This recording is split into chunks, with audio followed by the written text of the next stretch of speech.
तये हर हर महादेव।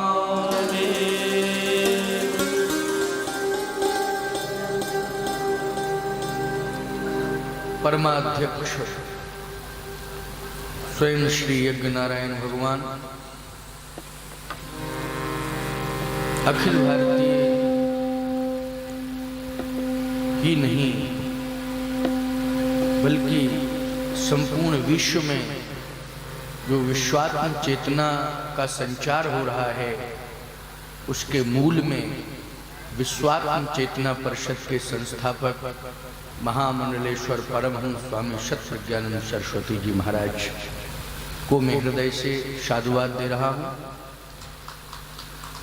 मंचस्थ समस्त संतवृंद, परमहंस परिव्राजक बंधु, उपस्थित श्रद्धालुजन, श्रद्धामयी देवियों, इस दिव्य रुद्र महायज्ञ एवं विश्वात्म चेतना महासम्मेलन के व्यवस्थापन में एवं संयोजन में जिनकी अहम भूमिका रही, ऐसे मेरे प्रिय सत्य वेदानंद सत्य प्रेमानंद जी, अन्य सभी सहयोगी संतजन,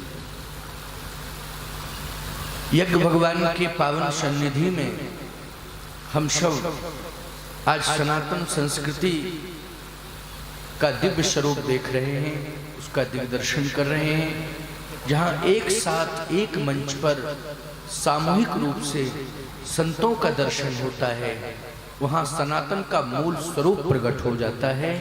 ऐसा मैं अनुभव कर रहा हूँ और आप सब भी अनुभव कर रहे होंगे।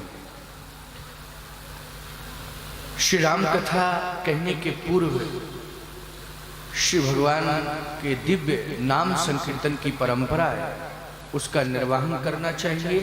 तो एक ओर हम, दूसरी ओर आप सब भूमि भावक जन भगवान का नाम अवश्य ही लेंगे, तत्पश्चात भगवान की दिव्य कथा श्रवण करेंगे।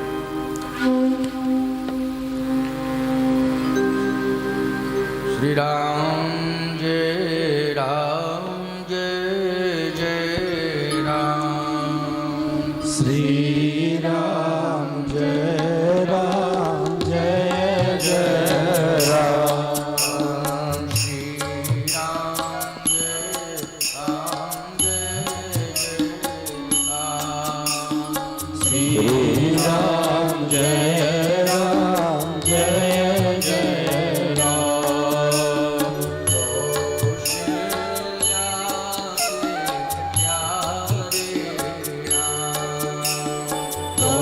कौशल्या के प्यारे राम,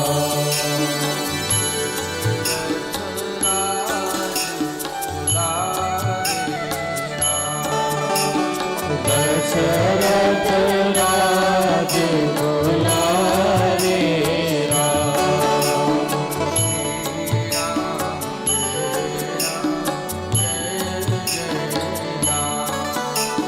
श्री राम जय राम जय जय राम,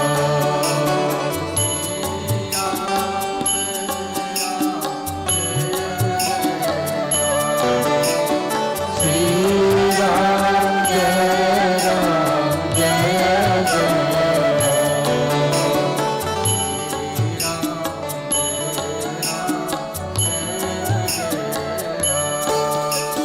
श्री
जय।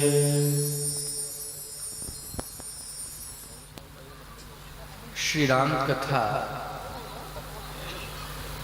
श्री राम का दिव्य चरित्र एवं संतों का दिव्य स्वरूप, ऐसा दिव्य अनुभव हम सब कर रहे हैं कि जहां संत एक साथ बैठ जाएं तो वो केवल सम्मेलन ही नहीं होता है, वो तो महाकुंभ का स्वरूप हो जाता है। एक अभिनव कुंभ हमारे यहां अभिनव कुंभ का स्वरूप। सनातन संस्कृति की मान्यता है कि जहां त्रिवेणी संगम गंगा यमुना सरस्वती का है, वहां महाकुंभ होता है। हरिद्वार में मां गंगा के पावन तट पर महाकुंभ होता है। उज्जैन में क्षिप्रा नदी के पावन तट पर महाकुंभ होता है। नासिक में गोदावरी के पावन तट पर महाकुंभ होता है। लेकिन मैं एक बात कहता हूं, ये भारत भाव की भूमि है कि नहीं? भारत भाव की भूमि है। भाव की भूमि पर केवल महाकुंभ ही नहीं, भाव की भूमि पर हम यत्र तत्र सर्वत्र भगवान को भी प्रकट कर सकते हैं। ये हमारी भूमि की ताकत है। बोलो है कि नहीं? भगवान जहां प्रकट हो जाए वहां कुंभ तो हो ही जाएगा। बोलो होगा कि नहीं? यज्ञ भगवान इस भूमि पर प्रकट हो गए। बोलो हो गए कि नहीं? ये जो दिव्य यज्ञ विश्वात्म चेतना परिषद के तत्वाधान में हो रहा है, ये रुद्र महायज्ञ समत्व का प्रतीक है। गत दिवस महाशिवरात्रि का पावन पर्व, ये महाशिवरात्रि ही महत्वपूर्ण है हमारी सनातन संस्कृति में। संतों का कहना है और शास्त्रों का भी मत है कि ज्योतिर्स्वरूप शिवलिंग का प्रादुर्भाव भी महाशिवरात्रि के पावन अवसर पर ही हुआ। कुछ संतों का भक्तों का ऐसा मानना है कि भगवान शशांक शेखर भूत भावन का परिणय बंधन भी इसी मुहूर्त में हुआ। लेकिन मैं तो ये मानता हूं कि भगवान का जन्म, भगवान शिव का जन्म और भगवान का विवाह भी कल्पभेद में है ना, कल्पभेद में विवाह भी इस मुहूर्त में हुआ, इस तिथि में हुआ। लेकिन आज इस दिव्य विश्वात्म चेतना परिषद के तत्वाधान में जो यज्ञ हो रहा है, रुद्र महायज्ञ हो रहा है, इस रुद्र महायज्ञ में महाशिवरात्रि के पर्व पर भारत को ही नहीं पूरे विश्व को उपलब्धि क्या होने जा रही है, इस पर हमें चिंतन करना है। कोई भी आध्यात्मिक आयोजन हो, चाहे अनुष्ठान हो, उससे हमें मिलता क्या है, उपलब्धि क्या होती है? तो मैं एक ही बात कहना चाहता हूं, इस दिव्य रुद्र महायज्ञ से केवल हम लोग मंच से इस बात को कहा करते थे कि विश्व का कल्याण हो, लेकिन निश्चित रूप से हमें इस बार कहना पड़ेगा विश्व का कल्याण होगा ही होगा, इसमें संदेह नहीं। क्योंकि भगवान शंकर समन्वय के देवता है। समन्वय की कमी है, अभाव है। और भारत समन्वय का संदेश दे रहा है, पूरे विश्व को संदेश दे रहा है, लेकिन यज्ञ के माध्यम से, और वो भी इस उड़ीसा राज्य की पावन भूमि बरगढ़, जहां पर ये दिव्य रुद्र महायज्ञ हो रहा है। इस रुद्र महायज्ञ से हमारे राष्ट्र की तरफ से, भारत की तरफ से पूरे विश्व को एक समन्वय का संदेश मिलने जा रहा है। क्योंकि शिव जी प्रतिकूल परिस्थितियों में भी अनुकूल परिस्थितियों को प्रकट कर देते हैं। ये सामर्थ्य किसमें है? भगवान शिव में, भगवान शंकर में। आज लोग अनुकूलताओं में प्रतिकूलताओं को पैदा कर रहे हैं। जहां अनुकूलताएं बनी हुई हैं, वहां लोग प्रतिकूलताओं की स्थिति पैदा करने जा रहे हैं, कर ही देते हैं। लेकिन मैं इस बात को दावेदारी से कह रहा हूं कि भगवान शंकर की कृपा यदि हमारे ऊपर रहेगी तो चाहे जितनी प्रतिकूल परिस्थितियां क्यों ना पैदा हो जाएं, लेकिन भगवान शिव की कृपा से सदा अनुकूल ही अनुकूल बनी रहेंगी। हमें चिंता करने की कोई आवश्यकता नहीं है, सिर्फ हमें चिंतन करना है। ये यज्ञ भगवान शंकर का प्रसाद है पूरे विश्व के लिए। क्या है? भगवान शिव का प्रसाद। प्रसादस्तु प्रसन्नता, इससे पूरे विश्व को प्रसन्नता मिलेगी। प्रसन्नता का संचार हो रहा है यज्ञ के माध्यम से, पूरे विश्व को प्रसन्नता मिल रही है। ये भगवान शिव का प्रसाद।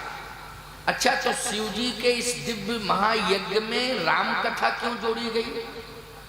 क्योंकि राम कथा भी भगवान शिव का ही प्रसाद है। बोलो, है कि नहीं? राम कथा क्या है? भगवान शिव का प्रसाद है। शंभु प्रसाद सुमत ही हुलसी,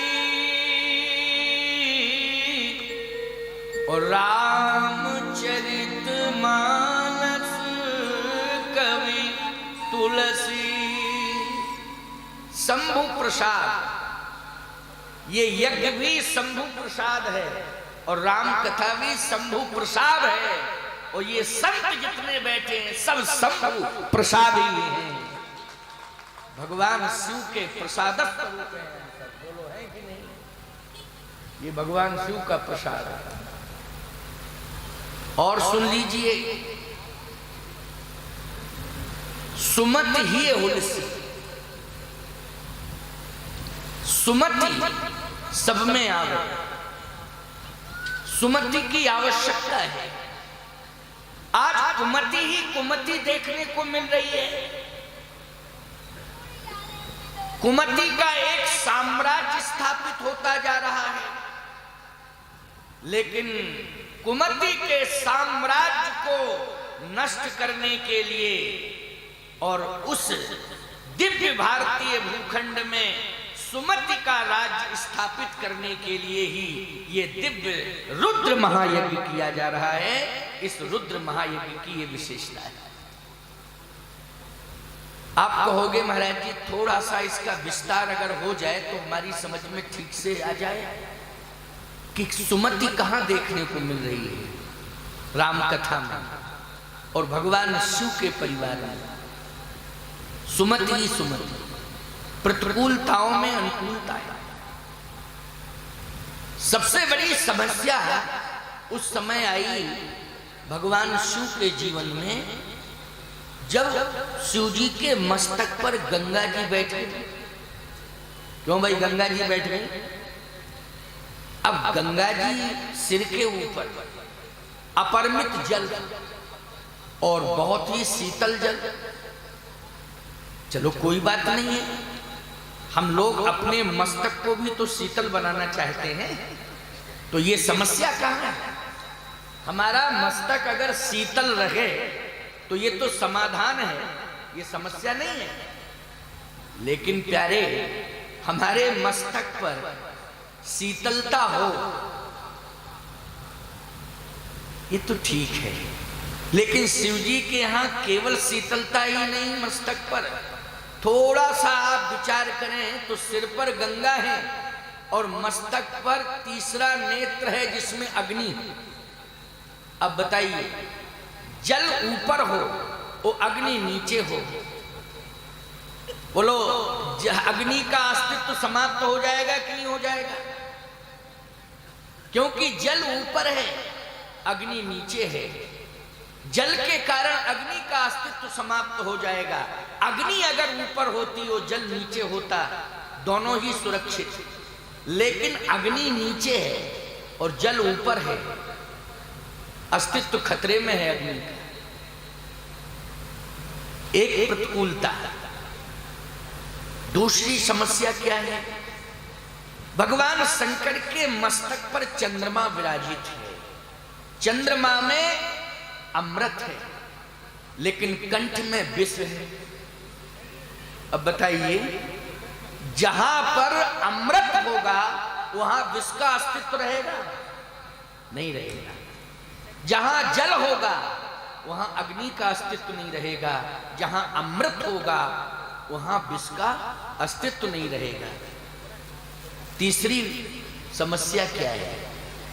तीसरी समस्या यह है कि भगवान शंकर का पर्सनल जो वाहन है वो है नंदी, है कि नहीं? नंदी। लेकिन भवानी जी का वाहन है सिंह। जहां पर सिंह होगा वहां नंदी का अस्तित्व क्या सुरक्षित रह सकता है? बोलो। लेकिन सिंह अपनी जगह बैठा है और नंदी अपनी जगह। प्रतिकूलता में बोलो अनुकूलता दिखाई दे रही है कि नहीं? चौथी समस्या क्या है?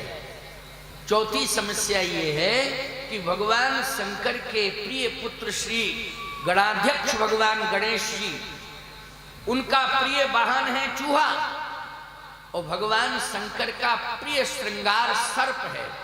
बोलो, श्रृंगार किससे करते हैं भगवान शंकर? सर्प से।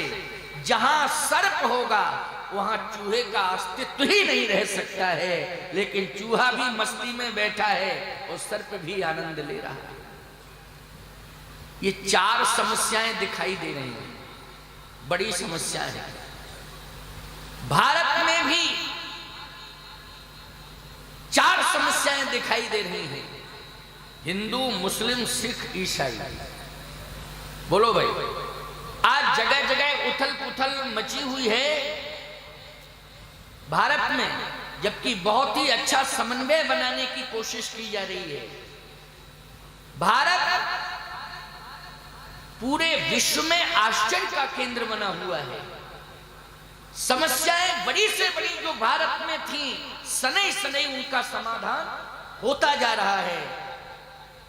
और भारत में सबसे बड़ी सनातन संस्कृति की समस्या राम जन्मभूमि थी, लेकिन आज राम जन्मभूमि पर भव्य राम मंदिर का निर्माण होने जा रहा है। ये बड़ी से बड़ी समस्या का समाधान हुआ। प्यारे, फिर भी समन्वय नहीं बन पा रहा है। हिंदू अपने अस्तित्व को स्वीकार कर रहा है तो मुसलमान अपने अस्तित्व की लड़ाई में पता नहीं कितने प्रकार के व्यवधान कर रहा है अनावश्यक रूप से।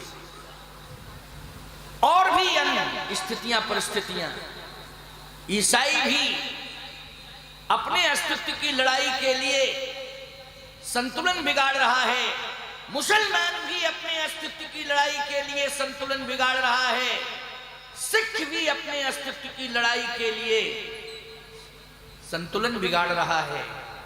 लेकिन मैं दावे के साथ कह रहा हूं, हिंदू, मुस्लिम, सिख, ईसाई, इन चारों का संतुलन अगर बन सकता है तो आज की राम कथा सुन लेना, मैं स्पष्टीकरण दूंगा और यथार्थ बोध हो जाएगा आप सबको। आप सब संतुष्ट होंगे कि स्वामी जी क्या कहना चाहते हैं इस रुद्र महायज्ञ में। मैं रुद्र भगवान की कृपा से आज समाधान देने की कोशिश करूंगा कि सबसे बड़ी चार समस्याएं भगवान शंकर के यहां हैं। गंगा, अग्नि, तीसरा नेत्र जिसमें अग्नि है, अमृत चंद्रमा में, विष कंठ में, नंदी, सिंह, चूहा और सर्प, ये बड़ी से बड़ी समस्याएं हैं। लेकिन देखिए, आप विचार करिए, जहां गंगा में जल, तीसरे नेत्र में अग्नि, चंद्रमा में अमृत, कंठ में विष, चूहा, सर्प, सिंह और बैल, नंदी, एक साथ भगवान शिव के पास हैं। और प्रतिकूलताएं दिखाई दे रही होंगी लोगों को, लेकिन प्रतिकूलताओं में भी अनुकूलताओं का दर्शन हो रहा है कि नहीं हो रहा है? तो जो भगवान शंकर जल, गंगा में जल, अग्नि, विष, अमृत, बैल, सिंह, चूहा, सर्प, इन सबको एक साथ रख सकते हैं, उन्हीं शंभु के प्रसाद से समुद्भूत श्री रामचरितमानस में ये ताकत है कि हिंदू, मुस्लिम, सिख, ईसाई, इन चारों को एकता के सूत्र में बांध के अखंड भारत का निर्माण कर सकता है। ये रामचरितमानस ग्रंथ में ताकत है। इसलिए आज भगवान शिव एवं शिव के अंतस में, अंतःकरण में प्रकट राम कथा, और आज उसी राम कथा का प्रस्फुटन हो रहा है इस मंच से, और आप सब भूमि भावुक जन श्रवण कर रहे हैं। गोस्वामी तुलसीदास जी महाराज को इसलिए लिखना पड़ा, शंभु प्रसाद सुमत ही हुलसी,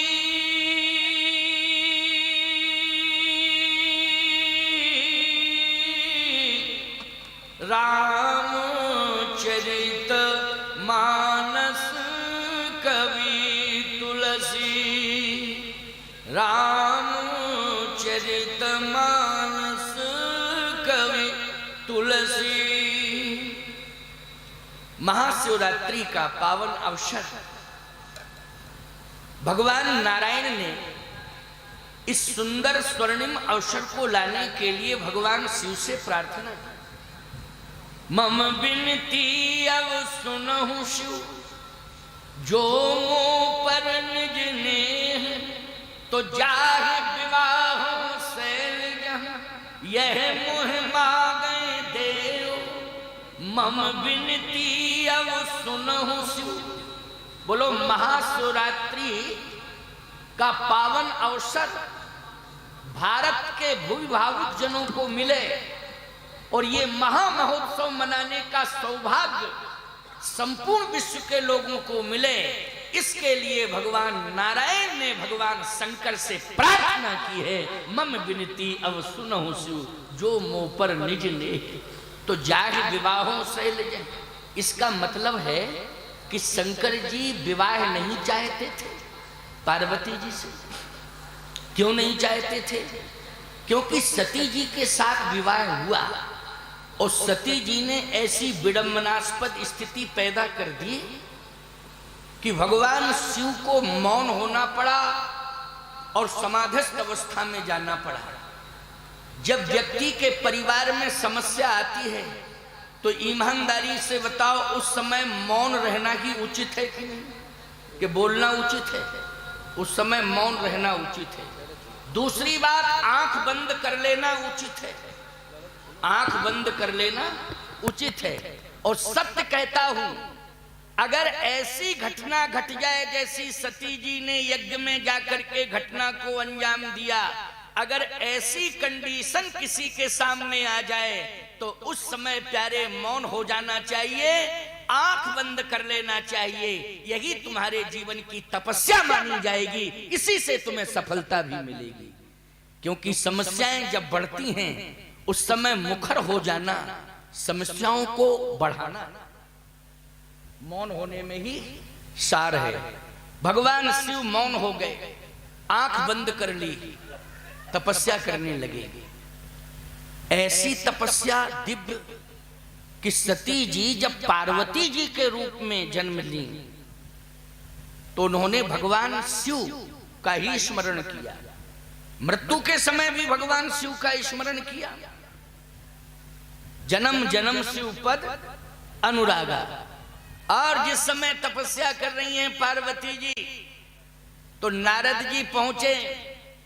नारद जी ने कहा कि मेरे निवेदन को स्वीकार करें आप। पार्वती जी ने कहा कि आपको निवेदन नहीं करना चाहिए, आपको आदेश देना चाहिए, क्योंकि मैंने गुरु के रूप में आपको स्वीकार किया है। आपको मैंने गुरु के रूप में स्वीकार किया है, आपको तो आदेश देना चाहिए, निवेदन नहीं करना चाहिए। अच्छा एक बात बताओ, भगवान नारायण शंकर जी से निवेदन कर रहे हैं कि आदेश दे रहे हैं? दोहे के अंतिम चरण में विद्वान लोग कहते हैं कि आदेश भी किया है, लेकिन मैं कहता हूं प्रथम चरण पे विचार तो करो, अंतिम चरण की व्याख्या क्यों कर रहे हो? पहले प्रथम चरण पे विचार करो। मम विनती अब सुनो शिव, मैं प्रार्थना कर रहा हूं। तो प्रार्थना की, जबकि भगवान शिव आदर करते हैं, भगवान नारायण का सम्मान करते हैं, लेकिन आज प्रार्थना कर रहे हैं। नारद जी ने कहा कि मैं प्रार्थना कर रहा हूं कि आप हाँ बताएं, आप क्या कहना चाहते हैं? आदेश दो। आदेश मेरा यही है कि आप भगवान शिव के साथ विवाह करें।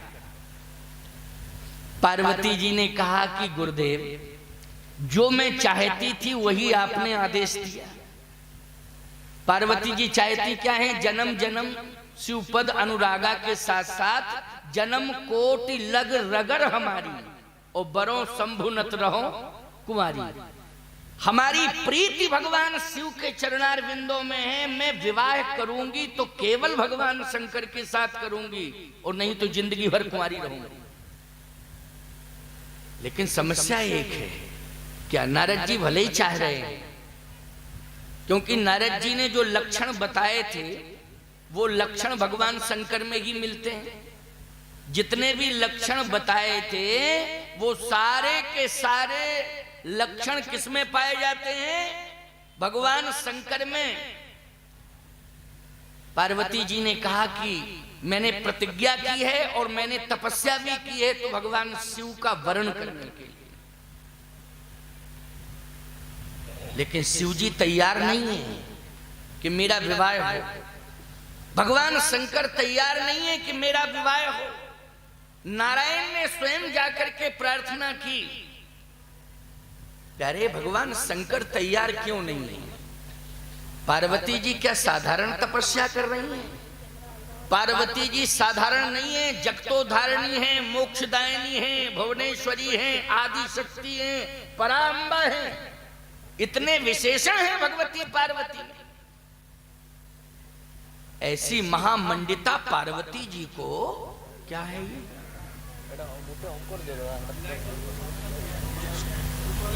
तो हेलोजन को बंद कर दो। केवल चिंता करने की जरूरत नहीं है, तुम लोग घबराना नहीं। केवल वो वाला हेलोजन, ऊपर वाला मात्र एक हेलोजन कर दो। चिंता करने की जरूरत नहीं है। मैंने क्या कहा? कोई भी समस्या आएगी बड़ी से बड़ी, लेकिन भगवान शंकर की कृपा से उसका समाधान होगा। ऐसा मत सोचना कि समस्या ये कैसे आ गई। ये समस्या क्या है? इस कनेक्शन को काट दो बेटा, इसको अलग हटा दो।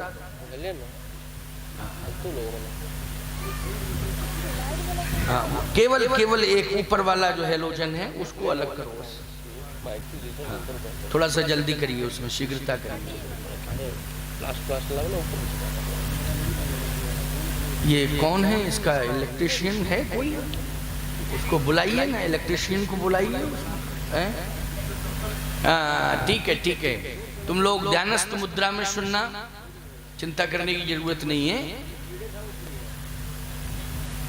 भगवान शंकर तपस्या कर रहे हैं, नेत्र बंद हैं, यहां तक कंडीशन आई कि उन्होंने जारे काम महेश काम को जला दिया। अच्छा 2 बार कीर्तन कर लो, कीर्तन कर लो 2 बार। श्री राम जय जय राम, श्री राम जय जय राम, श्री राम जय जय राम,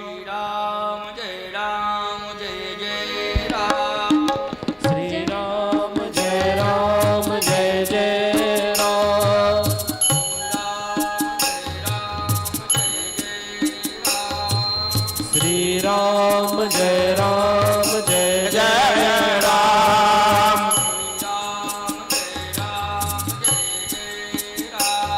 हम श्री राम जय जय राम,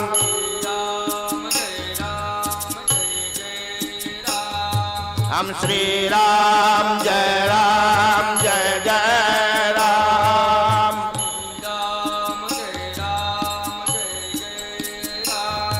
हम श्री राम जय जय राम। सच्चिदानंद भगवान की जय। शांति। बहुत बढ़िया समाधान देखो, हो गया कि नहीं? हो जाता है। भगवान शंकर राम राम राम राम राम राम राम राम कहते हुए मौन खोल दिए। राम राम कहना आप सबके लिए आवश्यक है। नारायण ने जब कहा कि मेरी प्रार्थना है कि आप विवाह करें पार्वती जी के साथ, जाए विवाहों शैल जय यह मोहि मांगे देव। भगवान शंकर ने कहा कि मैंने तो काम को जला दिया है। जिसने अपने जीवन में काम को जला दिया हो, विवाह की क्या आवश्यकता? विवाह वंश वृद्धि के लिए किया जाता है, लेकिन शिवजी ने तो काम को जला दिया है, विवाह का कोई औचित्य नहीं। पार्वती जी से कहा गया कि जब शिवजी ने काम को जला दिया है तो विवाह संभव ही नहीं। पार्वती जी ने कहा कि मैं ये जानना चाहती हूं कि काम को जलाने के बाद संबंध किससे जोड़ा उन्होंने? तो कहा काम को जलाने के बाद भगवान शंकर ने राम से संबंध जोड़ा। राम राम राम राम राम राम कहते हैं। पार्वती जी ने कहा बस यही मैं चाहती थी कि जिसने अपने जीवन में काम को जला दिया हो और राम से सदा सदा के लिए संबंध जोड़ लिया हो, पार्वती संकल्प लेती है कि उसी का वर्ण करेगी जिसका संबंध राम से हो गया। प्यारे, भगवान शिव का संबंध राम से है। काम सदा सदा के लिए नष्ट हो गया है। गणेश जी का जन्म, कार्तिकेय जी का जन्म, ये दैहिक संबंध नहीं है। क्यों भाई? ये नहीं कहा जा सकता है, ये कहना ही अनुचित होगा। आज प्रार्थना स्वीकार की। भगवान शिव जैसे ही पहुंचे हिमांचल जी के यहां, मूल बात कह रहा हूं, जैसे ही पहुंचे तो भगवान शंकर से प्रार्थना की भगवान नारायण ने कि आप का द्वार चार होना है, दरवाजे पर सम्मान होना है हिमांचल जी के, आप कृपा करके पधारें। कहे ठीक है, आप कह रहे हैं तो मैं चलता हूं। वैसे सम्मान सम्मान लेने की मेरी कोई इच्छा नहीं है, लेकिन आप कह रहे हैं तो मैं चल रहा हूं। और जैसे नंदी पर बैठे तो आप कल्पना करना, भगवान शंकर ने अपना मुख नंदी की पूंछ की तरफ कर लिया और अपनी पीठ नंदी के मुख की तरफ कर ली और चल दिए। भगवान विष्णु ने कहा रुको रुको रुको रुको, एक मिनट बाबा, आज महाशिवरात्रि है और आपका सम्मान होना है हिमांचल जी के भवन पर, दरवाजे पर। आप उल्टे क्यों बैठे? आपको सीधा बैठना चाहिए। भगवान शंकर ने कहा नारायण, ज्यादा तो मैं कुछ नहीं कह सकता हूं, लेकिन महाशिवरात्रि के पावन पर्व पर पूरी दुनिया को संदेश दे रहा हूं क्या संदेश? कि ससुराल के द्वार पर जब भी जाओ तब इस विचार को लेके जाओ। भगवान विष्णु बोले ऐसा विचार लेके जाओ कि उल्टा बैठ के जाओ। ऐसा विचार, ये विचार समझ में नहीं आ रहा है। कहा दुनिया वालों को दिखाई दे रहा होगा कि मैं उल्टा बैठा हूं, लेकिन सत्य तो यह है कि आज मैं हिमांचल जी के द्वार पर जा रहा हूं। यहां मेरी ससुराल घोषित हो रही है। सारी दुनिया समझ रही है कि भगवान शिव ससुराल में पहुंचे हैं, लेकिन आज नंदी का मुख किधर है, पहले इस पर विचार करो। दुनिया के लोगों, पहले नंदी का मुख कहां है, इस पर विचार करो। तो नंदी का मुख तुलसीदास जी के मत से है हिमांचल जी के द्वार की ओर, अर्थात भगवान शंकर की ससुराल की ओर। का नंदी की पूंछ कहां है? तो तुलसीदास जी ने कहा नंदी की पूंछ है कैलाश की ओर। और नंदी का मुख कहां है? बोले हिमांचल जी के द्वार की ओर। यानी ससुराल की ओर नंदी का मुख है और नंदी की पूंछ है कैलाश की ओर, घर द्वार की ओर। भगवान शंकर ने कहा कि मैं बैठा कहां हूं? नंदी पर, लेकिन पूंछ की तरफ जरूर बैठा हूं, लेकिन पूंछ को नहीं देख रहा। मेरी पीठ भले ही मुख की ओर है, नंदी के पूंछ की ओर मेरा मुख है, लेकिन मैं नंदी की पूंछ नहीं देख रहा हूं। मैं देख रहा हूं कैलाश को और जा रहा हूं ससुराल को। देख रहा हूं कैलाश को और जा रहा हूं ससुराल को, क्योंकि नंदी जा रहा है ससुराल की ओर और मैं देख रहा हूं कैलाश की ओर। क्यों? इसलिए कि दुनिया के लोग ससुराल के पीछे घर द्वार छोड़ देते हैं, लेकिन मैं ससुराल के पीछे घर द्वार छोड़ने वाला नहीं हूं। मैं देख रहा हूं अपने घर द्वार को और जा रहा हूं ससुराल। बोलो, महाशिवरात्रि के पावन अवसर पर ये उत्कृष्ट संदेश आप सबको मिल रहा है कि नहीं मिल रहा है? YouTube चैनल के माध्यम से सारी दुनिया हमारे इस संदेश को सुन रही है।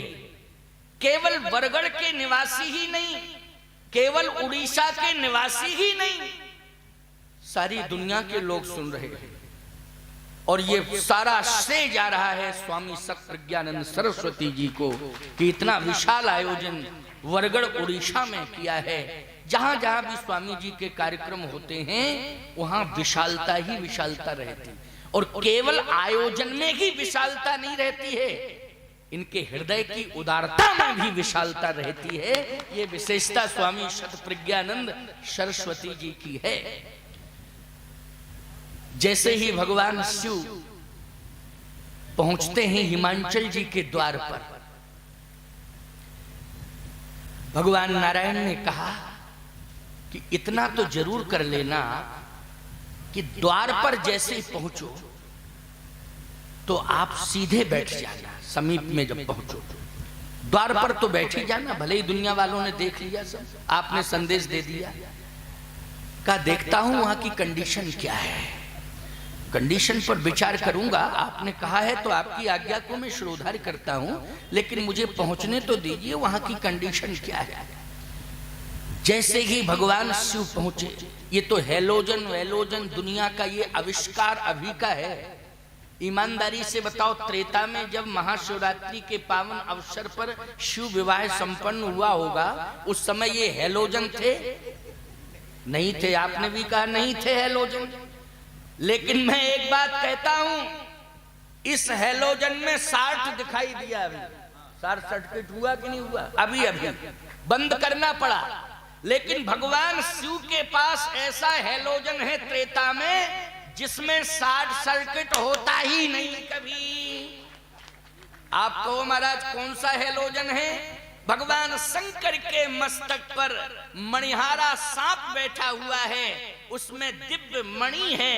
ईमानदारी से बताओ, मूसलाधार वर्षा भी होने लगे तो मणि के प्रकाश में मंदता नहीं आ सकती है। मणि के प्रकाश के अस्तित्व को नष्ट नहीं किया जा सकता है। चाहे जैसा तूफान आवे, चाहे जितनी घनघोर वर्षा हो, लेकिन मणि के प्रकाश को क्या घनघोर वर्षा प्रभावित कर सकती है? नहीं कर सकती है। क्या तूफान प्रभावित कर सकता है? नहीं कर सकता है। ऐसा हेलोजन लगा हुआ है सर्प में जो मणि है। और प्यारे मैं आपको क्या बताऊं, दीप की व्यवस्था पुराने जमाने में दक्षिण भारत में अभी जितने मंदिर हैं वहां लाइट वाइट नहीं लगाई जाती है। वहां कृत्रिम प्रकाश मंदिरों के अंदर गर्भगृह में नहीं होता है। अभी रामेश्वर धाम में मेरी कथा हुई थी, मैं 9 दिन रुका हुआ। वहां पर कृत्रिम प्रकाश की व्यवस्था नहीं है।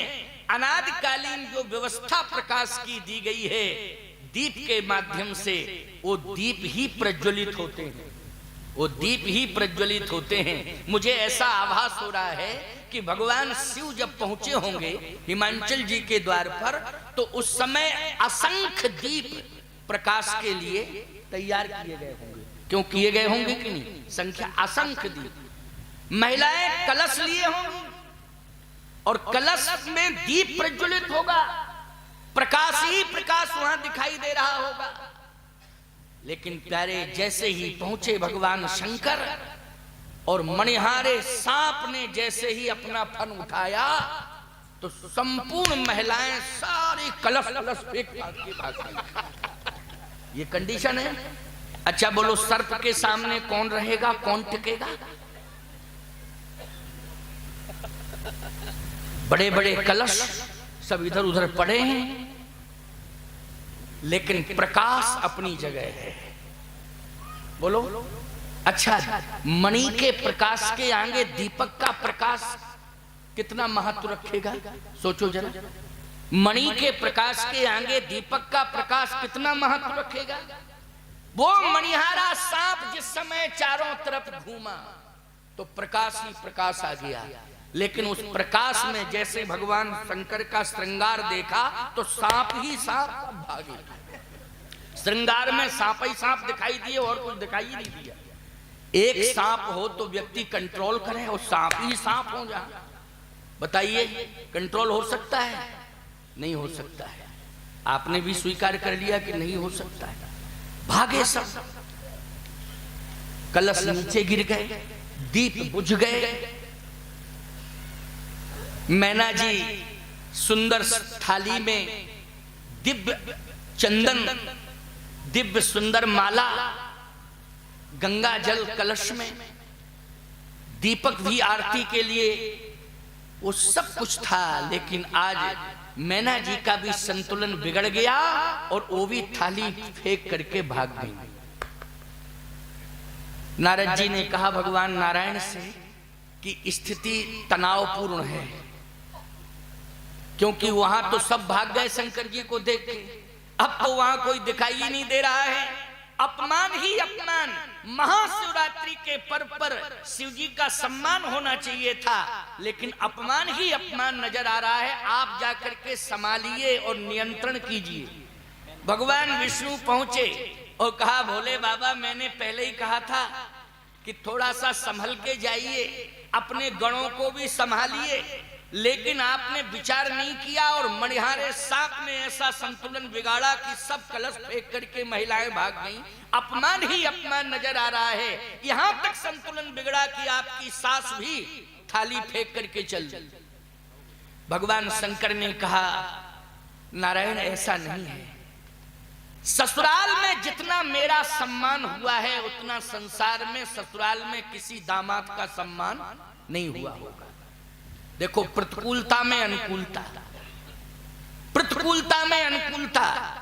आज लोग विवाह करते हैं, ससुराल जाते हैं, इतना ज्यादा अकड़ते मकड़ते हैं कि चाहे जितना उनको मनाओ संभालो फिर भी अकड़े ही मकड़े रहते हैं। कितनी भी प्रतिकूलता बनाई जाए लेकिन कहीं ना कहीं अनुकूल, कितनी भी अनुकूलता बनाई जाए लेकिन कहीं ना कहीं प्रतिकूलता पैदा ही कर देते हैं। ऐसा संतुलन बिगड़ता है। लेकिन शिव चरित्र से महाशिवरात्रि के पावन अवसर में आप सबको ये प्रेरणा मिल रही है कि भगवान शंकर ने प्रतिकूलता में अनुकूलता कैसे बनाई। भगवान शंकर ने कहा नारायण मेरा तो बहुत बड़ा सम्मान हुआ, मेरे जैसा सम्मान तो कभी किसी का हो ही नहीं सकता है। कहा ये महिलाएं कलश फेंक के भाग गईं, तुम्हारी सास में ना वो पूजन की थाली फेंक के भाग गई, ये सम्मान है कि अपमान? भगवान शंकर ने कहा मेरा सम्मान है, क्योंकि मेरी सास जानती है कि आज मैं दीपक से आरती उतारना चाहती हूं। किसकी आरती उतारना चाहती हूं? अपने दामाद की। लेकिन मेरे दामाद के ऊपर जब साक्षात चंद्रमा बैठा हुआ है तो एक साधारण दीपक से आरती उतार करके मैं अपने दामाद का अपमान नहीं करूंगी, इसलिए मेरी सास दीपक फेंक के चली गई। नारद जी बोले नारायण नारायण नारायण, गजब के हैं ये भोले बाबा। कहा सुनिए महाराज, अगर आप ये कहना चाहते हैं कि गंगा जल से कम प्रक्षालन तो कर लेना चाहिए था, तो एक लोटे में, एक पात्र में, साधारण से पात्र में मेरी सास गंगा जल लेकर के आई। मैं मानता हूं कि मेरे चरण को प्रक्षालित करना चाहती थी, इसलिए एक साधारण पात्र में मेरी सास गंगा जल लेके मेरे सामने आई। लेकिन जैसे ही मेरी सास ने देखा कि मेरे दामाद के ऊपर साक्षात गंगा बैठी हुई है, एक छोटे से पात्र में गंगा जल लाके मैं अपने दामाद का अपमान नहीं करूंगी, इसलिए गंगा जल का पात्र अलग कर दिया।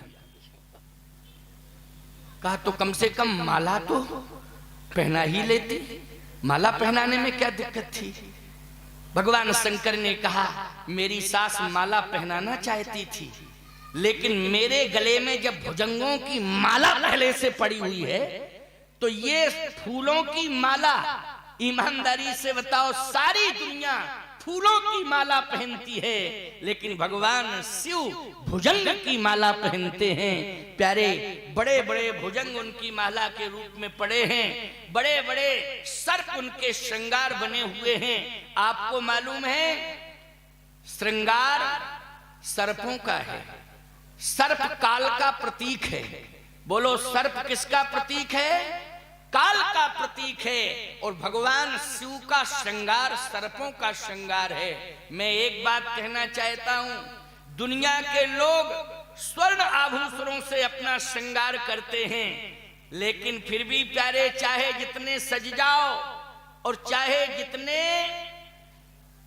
सुंदर सुंदर डिजाइन के सुंदर सुंदर कीमती वस्त्र पहन लो, सुंदर सुंदर स्वर्ण आभूषण पहन लो, लेकिन एक दिन काल चुनौती ही देगा।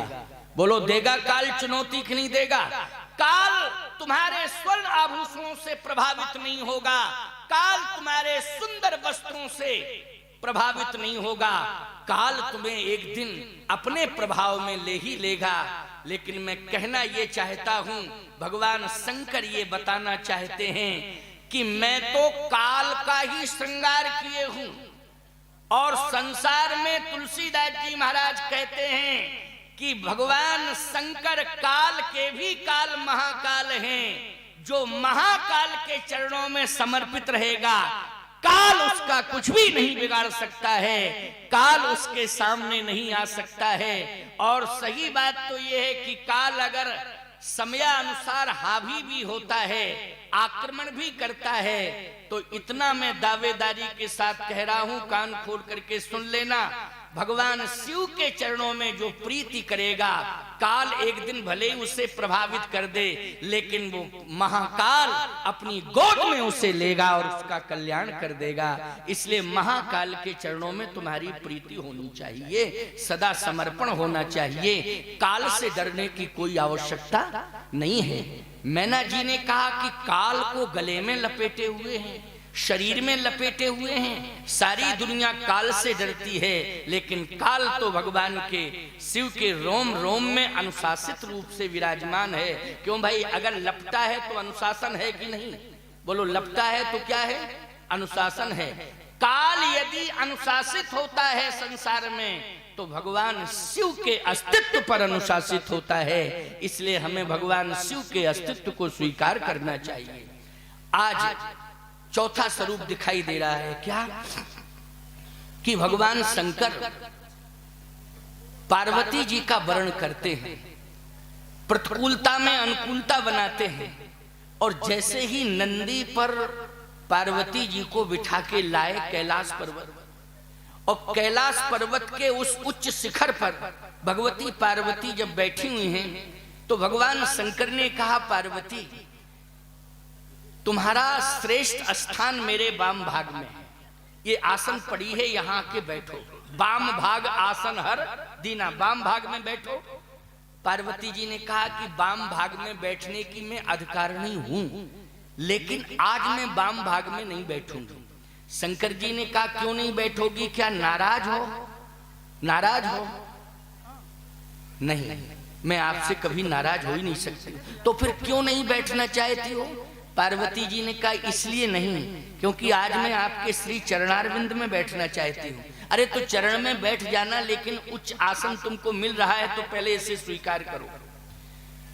पार्वती जी ने कहा, महाराज मैं वाम भाग में इसलिए नहीं बैठना चाहती हूं क्योंकि मैं आपके श्री मुख से आज कथा सुनना चाहती हूं। तो कथा सुनने वाले श्रोता को दाएं बाएं बैठना चाहिए कि सामने बैठना चाहिए? जल्दी बोलो। सामने बैठना चाहिए। अच्छा, यहाँ कथा हो रही है, तुम सब श्रोता हो, बोलो कहाँ बैठे हो? सामने बैठे हो कि नहीं? आप कहोगे महाराज जी दाएं बाएं भी तो बैठे हैं सब, तो ये श्रोता नहीं है तो वक्ता है सब। ये दाएं बाएं जितने बैठे हैं ये वक्ता हैं। तो आप कहो महाराज आप बोल रहे हैं तो ये सुन नहीं रहे हैं, सुनना तो इनकी मजबूरी है, सुनना तो पड़ेगा ही, क्योंकि कान लगे हैं तो क्या करोगे, क्या उंगली डाल लेंगे? बोलो भाई, सुनना तो पड़ेगा ही। लेकिन सच्चे श्रोता की भूमिका में आप हैं कि आप सामने बैठे हुए हैं। पार्वती जी ने कहा कि मैं श्रोता बनकर के कथा सुनना चाहती हूं आपके चरणों में बैठ के। भगवान शंकर ने कहा, पार्वती कथा सुनना चाहती हो, इसलिए आज मैं भी तुम्हें पाकर धन्य हो गया हूं। धन्य धन्य अरे गिरिराज कुमारी,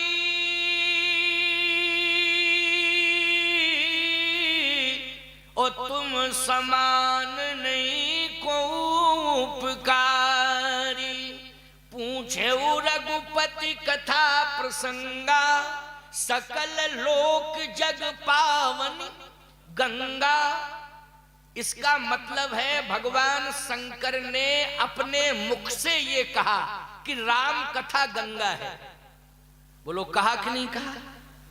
यदि हरिद्वार में गंगा के पावन तट पर महाकुंभ होता है तो मैं दावे के साथ कह रहा हूं, हरिद्वार में गंगा के पावन तट पर यज्ञ होता है, लेकिन बरगढ़ में आज रुद्र महायज्ञ के पावन तट पर आज राम कथा रूपी गंगा के तट पर ये महाकुंभ हो रहा है, ये दिव्य अभिनव कुंभ हो रहा है। तो बोलो भाई, राम कथा रूपी गंगा भगवान शिव ने सिद्ध की कि नहीं की? कौन सी गंगा? राम कथा रूपी गंगा। हिमालय से निकलने वाली गंगा केवल सुनिश्चित स्थानों से निकल करके गंगा सागर पहुंची है। बोलो पहुंची कि नहीं? सुनिश्चित गंग अवन थल तीन बड़े रे, जे किए साधु समाज घने रे। तो सुनिश्चित तीर्थों से होती हुई, सुनिश्चित ग्रामों से होती हुई गंगा गंगा सागर में पहुंच गई।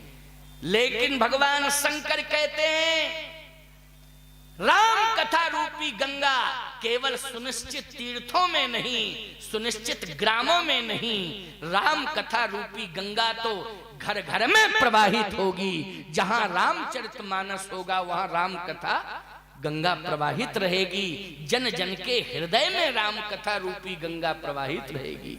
आज आपके हृदय में राम कथा रूपी गंगा प्रवाहित हो रही है।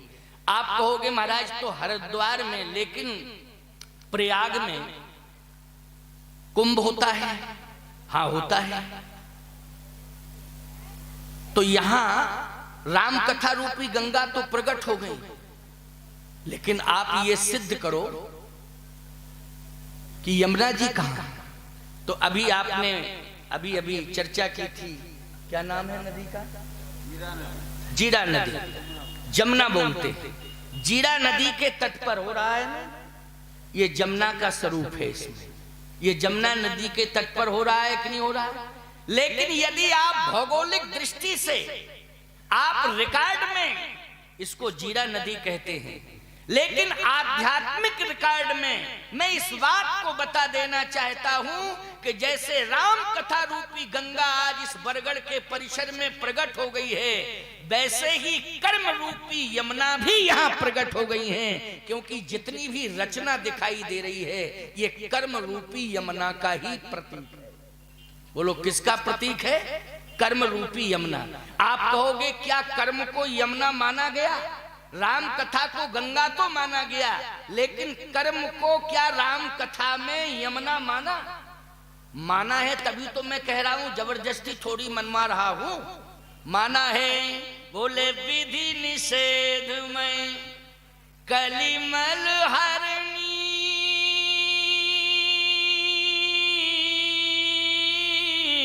ओ कर्म कथा रविनंदनी बरणी।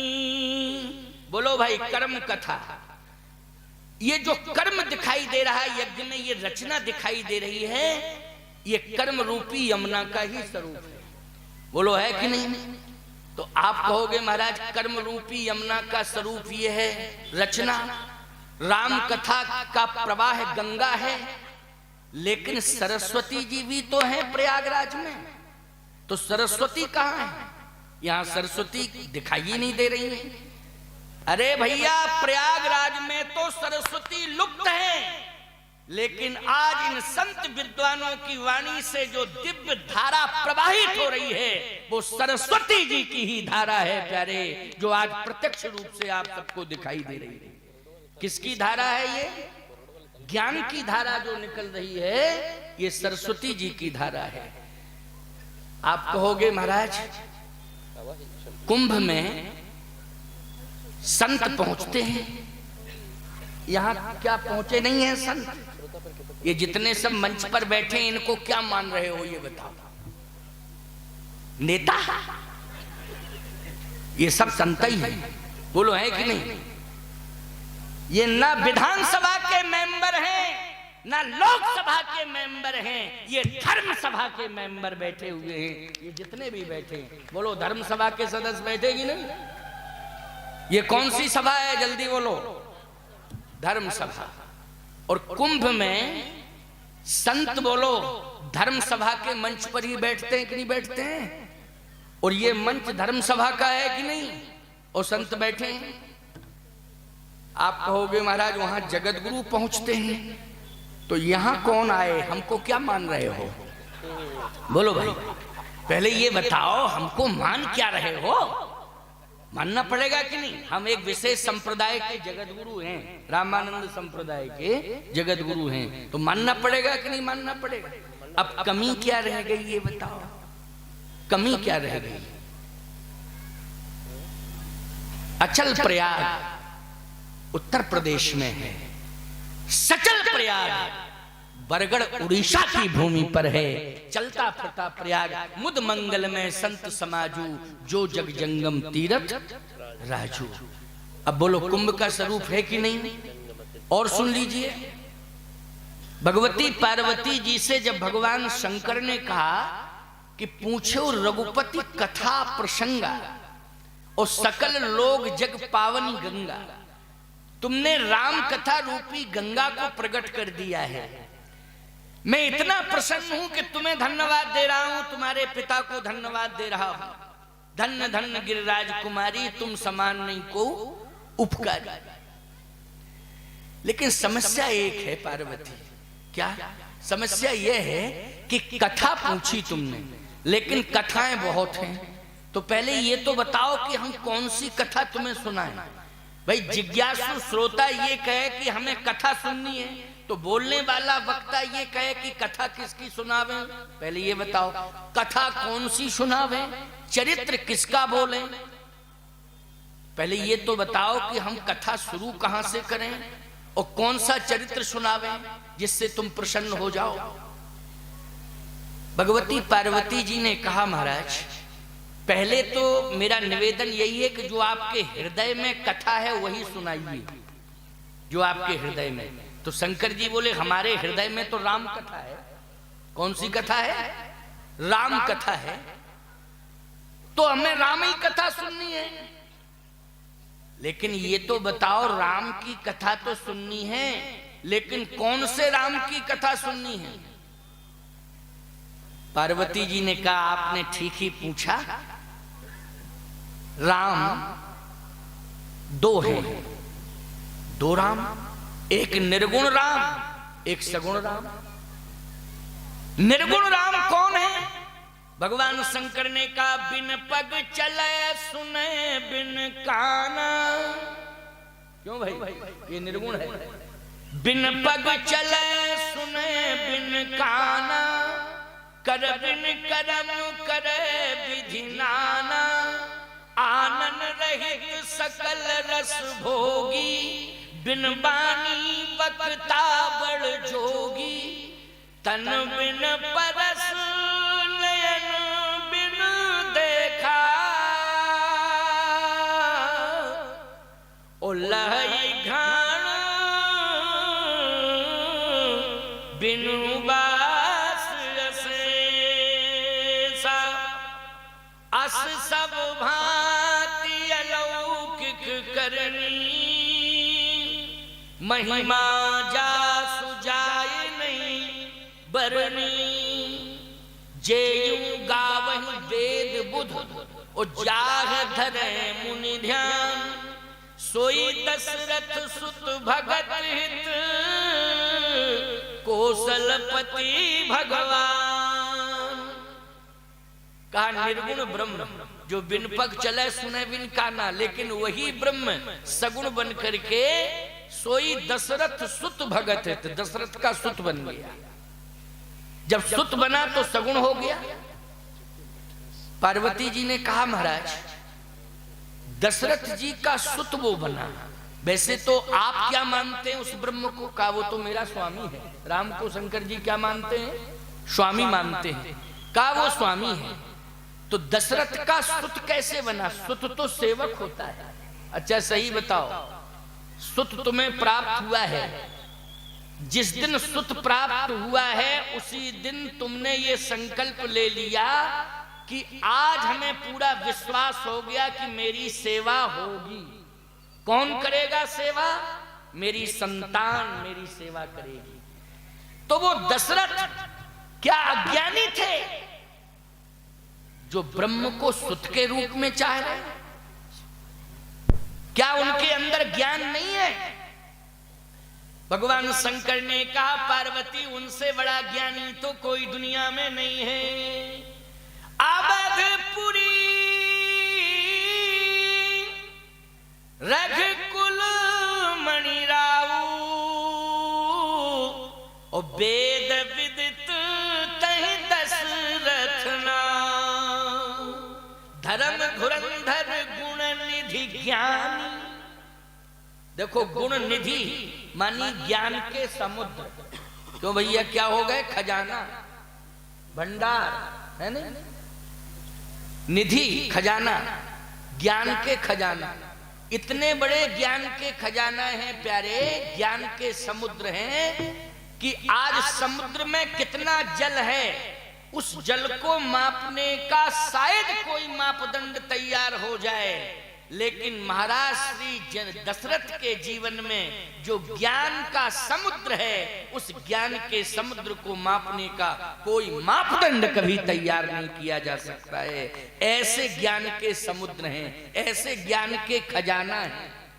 तो फिर उन्होंने ये बात क्यों सोची कि वो ब्रह्म हमें पुत्र के रूप में मिल जाए? गुरु के रूप में डिमांड करते, स्वामी के रूप में डिमांड करते, लेकिन पुत्र के रूप में। भगवान शंकर ने कहा कि दशरथ ने पुत्र के रूप में नहीं मांगा। फिर महाराज मनु दशरथ बने बाद में। मनु ने तो मनु के पुत्र नहीं था क्या? कहे मनु के पुत्र तो था।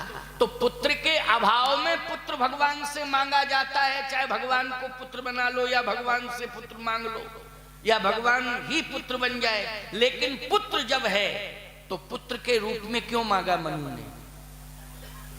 क्या मनु जी का पुत्र संस्कारी नहीं है? कहा नहीं, मनु जी का पुत्र तो संस्कारी है। तो फिर संस्कारी पुत्र को प्राप्त करने के बाद पुत्र मांगने की क्या जरूरत थी?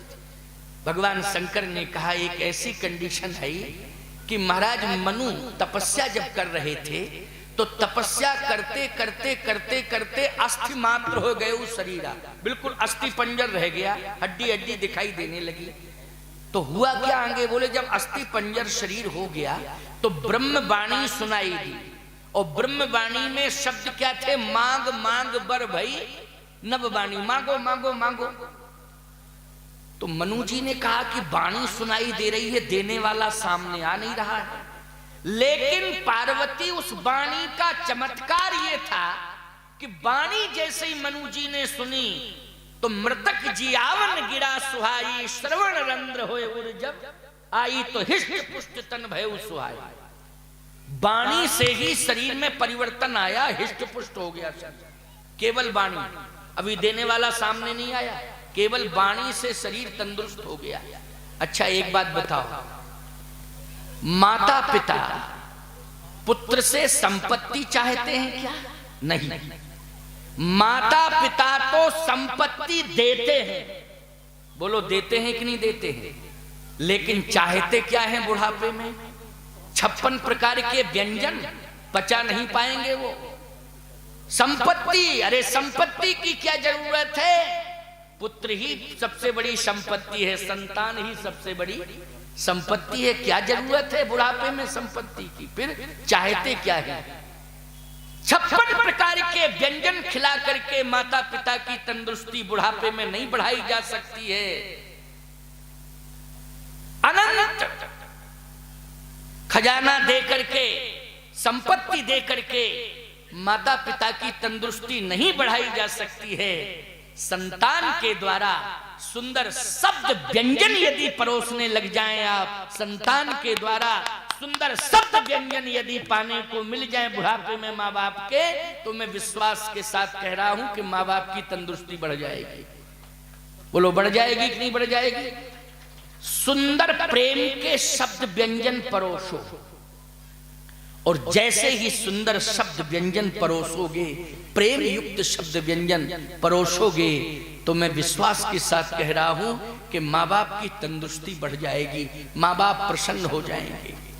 आज सबसे ज्यादा अभाव सुंदर शब्दों का है। आज शब्द ही तो नहीं बोल पा रहा है आज का बेटा अपने माँ बाप से सुंदर। ऐसा शब्द संतान के द्वारा सुनाई देना चाहिए कि आपकी 8 घंटे की थकान, जो आपने परिश्रम किया है 8 घंटे की थकान 8 मिनट में दूर हो जाए। वो 8 मिनट में दूर कब होगी? जब आपका बेटा सुंदर शब्द बोलेगा तब। बोलो, आपकी संतान सुंदर शब्द बोलेगी तभी आपकी थकान दूर होगी कि नहीं होगी? और यदि आपके बेटे ने ऐसे कड़वे शब्द परोस दिए, ऐसे कड़वे शब्द परोस दिए कि सुनते ही आपका हार्ट फेल हो जाए, तो फायदा क्या है? बोलो ऐसी संतान से। मैं कहता हूं ऐसी संतान से कोई फायदा नहीं है।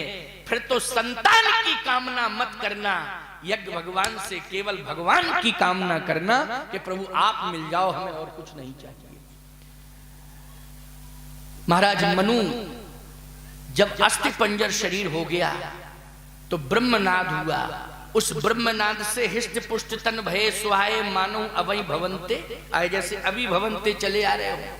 तो महाराज मनु कहते हैं कि ऐसा ही बेटा चाहिए, ऐसा ही बेटा चाहिए कि जिसका शब्द सुन करके संतुष्टि मिल जाए, शरीर को परपुष्टि मिल जाए, ऐसा ही बेटा चाहिए।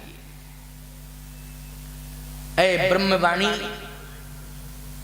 केवल निर्गुण निराकार के रूप में शब्द सुनाना ये मेरे मन को संतुष्टि नहीं दे रहा है। अगर देना ही चाहते हो तो मेरे सामने प्रकट हो जाओ और प्रकट होकर के मुझे दो। वाणी ने कहा कि मैं दे सकता हूं लेकिन प्रकट नहीं हो सकता हूं। कहा क्यों? बोले इसलिए कि हमारा जो स्वरूप है वो निराकार है और प्रकट होंगे तो साकार बनना पड़ेगा, इसलिए जो मांगोगे सो मिलेगा, लेकिन प्रकट नहीं हो सकता हूं। मनु जी ने कहा तो हमें ऐसा वरदान भी नहीं चाहिए कि केवल वाणी से मिल जाए, देने वाला सामने ना आवे, जब तक मेरे सामने देने वाला मेरे समक्ष नहीं आ जाएगा तब तक हम कुछ भी मांगने वाले नहीं हैं। इसलिए देने वाला जब सामने आवे तो हम मांगने के लिए तैयार हैं। भगवान ने कहा कि ये बताओ कि रूप लेकर के आऊं, आकार लेके आऊं, लेकिन तुमने कह दिया कि हमें पसंद नहीं है, तो क्योंकि अपने अपनी पसंदी का आकार चाहिए। लोग कहते हैं कि ऐसा सुंदर स्वरूप इस तरह का हो, इस तरह का हो। अगर मैं अपने मन से रूप लेकर के आ जाऊं, रूप का आकार बना करके प्रकट कर दूं और तुमने पसंद नहीं किया तो?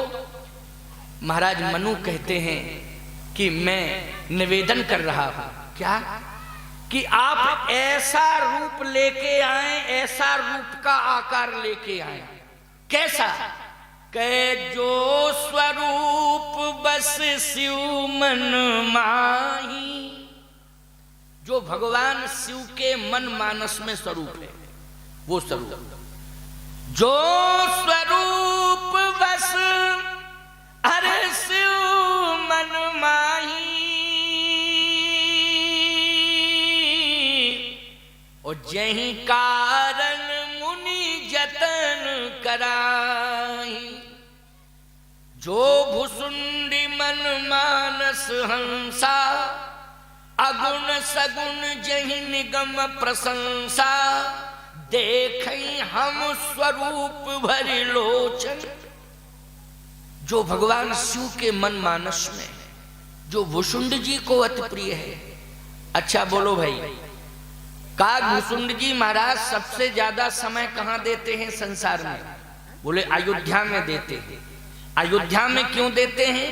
भगवान के रूप का दर्शन करना चाहते हैं।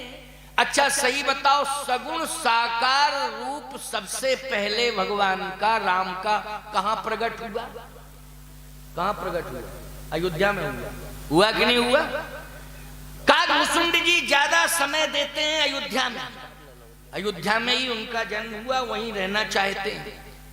क्यों रहना चाहते हैं? सगुण रूप का दर्शन करना चाहते हैं। और केवल दर्शन ही नहीं करना चाहते हैं, भगवान का उच्छिष्ट का एक कण भी अगर धरती पर गिर जाए तो उसे प्रसाद के रूप में ग्रहण करने का मौका मुझे मिल जाए, यही ताक में रहते हैं काग भुसुंड जी महाराज। अब बताइए, भगवान के उच्छिष्ट प्रसाद की कितनी लालसा है काग भुसुंड जी के जीवन में। हम महात्मा लोग भी, साधु संत पहले भगवान को अर्पित करते हैं कोई भी वस्तु हो, तुलसी दल छोड़ के, फिर इसके बाद स्वीकार करते हैं। कामना यही रहती है ठाकुर जी का उच्छिष्ट मिल जाए। क्या मिल जाए? ठाकुर जी का उच्छिष्ट मिल जाए। आज संसार का उच्छिष्ट पाने के लिए लोग दौड़ में घूम रहे हैं। ये संसार का ये वासना क्या है? याद रखना, इससे सारा संसार प्रभावित हो रहा है। ये वासना को पाने के लिए, तमाम प्रकार की सुविधाओं को पाने के लिए, तमाम प्रकार का सम्मान पाने के लिए, संसार की तमाम प्रकार की संपत्ति पाने के लिए, उपलब्धियां पाने के लिए आप सब दौड़ लगा रहे हो। लेकिन मैं एक ही बात कहता हूं, ये संसार का उच्छिष्ट है जो संपत्ति है, ये संसार का उच्छिष्ट है जो संसाधन है संसार का। लेकिन यदि आपको अपना उद्धार करना है, कल्याण करना है, तो भगवान के मंदिर में जो भी भोग लग जाए, जिसमें तुलसी दल पड़ जाए, वो ठाकुर जी का उच्छिष्ट है और उसी को प्रसाद के रूप में ग्रहण करने की लालसा तुम्हारे जीवन में सदा बनी रहे और तुम आगे बढ़ते रहो भगवान का उच्छिष्ट लेने के लिए। इसी से तुम्हारा कल्याण होगा। आज मनु जी कहते हैं कि मेरे मन में एक इच्छा है कि आप प्रकट हो जाएं और भगवान शिव के मन में जो रूप विराजित है उस रूप को लेकर के आ जाएं। भुसुंड जी के मन मानस में जो रूप है वही रूप लेके आप आ जाएं। तो याद रखना, भगवान शिव अहरनिश चिंतन किसका करते हैं? किस रूप का करते हैं? मंगल भवन अमंगल हारी,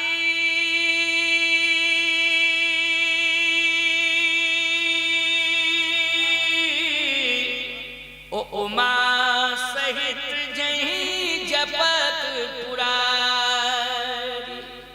उमा सहित। मंगल भवन कौन है? मंगल भवन मंगल हारी, द्रवहु सु दशरथ अजिर बिहारी। अवधेश के बालक चार सदा, तुलसी मन मंदिर में बहिरे। भगवान शंकर पार्वती जी के सहित मंगल भवन मंगलहारी, द्रवहु सु दशरथ उमा सहित जहीं जपत पुरारी। अच्छा, और थोड़ा सा स्पष्टीकरण हो जाए, और स्पष्टीकरण हो जाए। बोले तुम पुनि राम राम दिन राती, सादर जपहु अनंग अराती। राम राम राम राम राम। भगवान का जब जन्म हुआ अयोध्या में, तो सबसे पहले दर्शन करने के लिए कौन पहुंचे? बोलो। जो रूप हृदय में था जब प्रकट हुआ वो, तो सबसे पहले दर्शन करने के लिए दो ही पहुंचे, शंकर जी पहुंचे और काकभुचुंड जी पहुंचे। बोलो पहुंचे कि नहीं पहुंचे? और मनु जी ने डिमांड क्या रखी थी? जरा तालमेल बिठाल रहे हैं प्रसंग का। मनु जी ने क्या कहा था? जो स्वरूप बस शिव मन माही, जही कारण मुनि जतन कराही, जो भुसुंडी मन मानस हंसा। इसका मतलब है कि वही स्वरूप प्रकट हुआ है अयोध्या में, जिस स्वरूप का चिंतन भगवान शंकर और काकभुचुंड जी करते हैं, वही स्वरूप प्रकट हुआ है। प्रमाण क्या है? प्रमाण यही है, और एक कहो निज चोरी, और सुन गिर जायति दृढ़मति तोरी। काकभुचुंड संग हम दो, ओ मनुज रूप जाने नहीं को। परमानंद प्रेम सुख फूले, बीठन फिरहि मगन मन भूले। बोलो, सगुण रूप जब अयोध्या में प्रकट हुआ तो सबसे पहले दर्शन करने के लिए भगवान शंकर और काकभुचुंड जी ही गए। बोलो गए कि नहीं गए? अगर गए हो, रामायण तुम पढ़ते हो, रामायण की ये चौपाइयां हो बालकांड की, तो ऐसे करो, और नहीं तो ऐसे करो, क्योंकि स्वतंत्र भारत है, पंचायती राज है, हम क्या बिगाड़ लेंगे तुम्हारा? बोलो। लेकिन सही बात तो तुम्हें माननी ही पड़ेगी। सबसे पहले उस सगुण रूप का दर्शन करने के लिए भगवान शंकर और काकभुचुंड जी गए। और मनु जी ने भी यही कहा था, जो स्वरूप बस शिव मन माही, जही कारण मुनि जतन कराई, जो भुसुंडी मन मानस हंसा। और वही स्वरूप लेकर के नैमिषारण्य में मनु जी के सामने वो परमात्मा आया। नील सरोरुहि नीलमणि, नीर नीरधर श्याम, लाजय तन शोभा निरख, कोटि कोटि सत काम। लाजय तन शोभा निरख, कोटि कोटि सत काम। तो मनु जी से कहा कि अब तो मांग लो। मनु जी बोले मांग रहे, जल्दी मांगो। मनु जी ने कहा, दान शिरोमणि कृपा निधि नाथ कहो सतभाव, चाहो तुम ही समान सुत। आपके समान सुत चाहते हैं। देखो सुत मांगा। अच्छा माताओं, भगवान से तुम मांगती हो तो सुत ही तो मांगती हो, दो चीजें मांगती हो, सुहाग और सुत। माताएं जब भी जाती हैं भगवान के मंदिर में या यज्ञ की परिक्रमा करती हैं, ईमानदारी से बताओ क्या मांगती हैं माताएं? बहन बेटियां जिनकी मांग में सिंदूर है, हमारा सुहाग सुरक्षित रहे, और संतान मांगती हैं। लेकिन कैसी संतान मांगती हैं? निश्चित रूप से एक कामना रहती है कि हमारे घर में संतान आवे, लेकिन भगवान राम के संस्कार लेकर के संतान आवे। यज्ञ भगवान यही हमारी मांग, राम जी जैसे संस्कार लेकर के संतान आवे। तो संतान और सुहाग दो मांगती हैं माताएं। शत्रुपा जी बगल में खड़ी हैं, क्या शत्रुपा जी भी यही मांग रही हैं? सुहाग अमर रहे, संतान आप जैसी मिले। क्या मांगा इसको सुन लीजिए। महाराज मनु ने कहा कि चाहो तुम ही समान सुत, आपके समान सुत। भगवान बोले देखो मेरे समान सुत, पहली बात तो यह है कि मेरे समान मैं ही हूं, दूसरा कोई है ही नहीं। जैसे राम समान राम निगम कहें, राम के समान केवल राम है, दूसरा कोई है ही नहीं।